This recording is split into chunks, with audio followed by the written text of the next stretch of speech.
महाराष्ट्राच्या सुरुवातीला एक अतिशय मोठी बातमी। जरांगे पाटलांचा मोर्चा लोणावळ्यामध्येच थांबणार असल्याचं कळतंय, कारण राज्य सरकारनं दुपारी 4 पर्यंत वेळ मागितलेली आहे। मागण्यांविषयीचा निर्णय दुपारी 4 पर्यंत अपेक्षित आहे।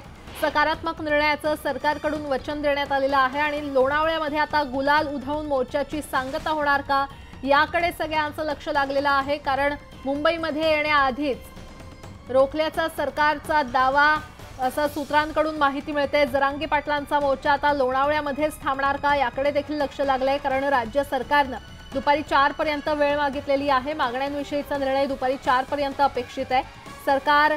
सकारात्मक निर्णयाचं सरकारकडून वचन देण्यात आलेलं आहे आणि त्यामुळे लोणावळ्यामध्ये गुलाल उधळून मोर्चाची सांगता होणार का, याकडे लक्ष लागलेलं आहे। मनोज जरांगे पाटील यांचा लोणावळ्यामध्ये सध्या मोर्चा आहे, मात्र हा मोर्चा आता लोणावळ्यामध्येच थांबणार की मुंबईच्या दिशेने रवाना होणार, याकडे लक्ष लागलेलं आहे। कारण राज्य सरकारनं दुपारी 4 पर्यंतची वेळ मागितलेली आहे। मागण्यांविषयीचा निर्णय दुपारी 4 पर्यंत अपेक्षित असल्याचं सूत्रांकडून कळतंय। सकारात्मक निर्णयाचं सरकारकडून वचन देण्यात आलेलं आहे आणि त्यामुळे लोणावळ्यामध्ये गुलाल उधळून मोर्चाची सांगता होणार का, याकडे सगळ्यांचं लक्ष लागलंय। आणि या संदर्भात अधिक माहिती देत आहेत आमचे प्रतिनिधी अजित मांढरे, आपल्यासोबत जोडले गेलेले आहेत। अजित, नक्कीच ज्या पद्धतीनं हा सगळा मोर्चा निघाला होता आणि मोठ्या संख्येने मराठा आंदोलक या मोर्चामध्ये सहभागी झाले होते, याचबरोबरीने मुंबई उच्च न्यायालयामध्ये याविषयी याचिका दाखल करण्यात आली होती आणि मुंबई उच्च न्यायालयाने काही निर्देश दिलेले आहेत।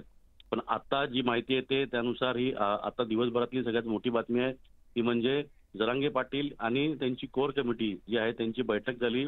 या बैठकीमध्ये एक निर्णय घेतला गेलेला आहे।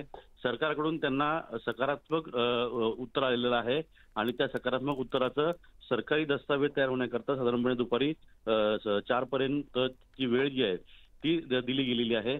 दुपारी 2 पर्यंतचीच वेळ सरकारने मागितली, पण काही तांत्रिक अडचणी आल्या तर 4 वाजेपर्यंत निर्णय जो आहे तो जारी केला जाईल।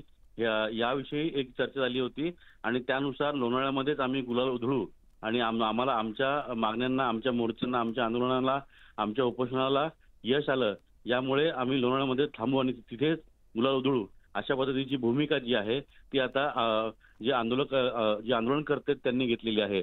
आता दुपारी 4 वाजेपर्यंत लोणावळ्याला हा संपूर्ण मोर्चा थांबणार आणि सरकारचा निर्णय येताच तिथेच गुलाल उधळून हा संपूर्ण मोर्चा जो आहे तो पुन्हा त्यांच्या गावी जाईल।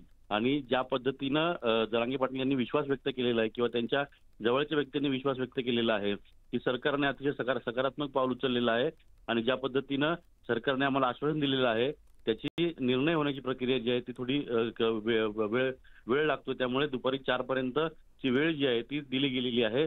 आणि जरांगे पाटील आणि त्यांच्या कोर कमिटीने हा विश्वास व्यक्त केलेला आहे की आमचा मोर्चा जो आहे तो लोणावळ्यामध्येच थांबेल, कारण का सरकारने आम्हाला पूर्णपणे सकारात्मक उत्तर दिलेलं आहे आणि आम्ही लोणावळ्यामध्येच निश्चितच आता 4 वाजेपर्यंत नेमका काय निर्णय येतो हे देखील पाहणं महत्त्वाचं ठरणार आहे। अजित, धन्यवाद या सविस्तर माहितीसाठी। आणि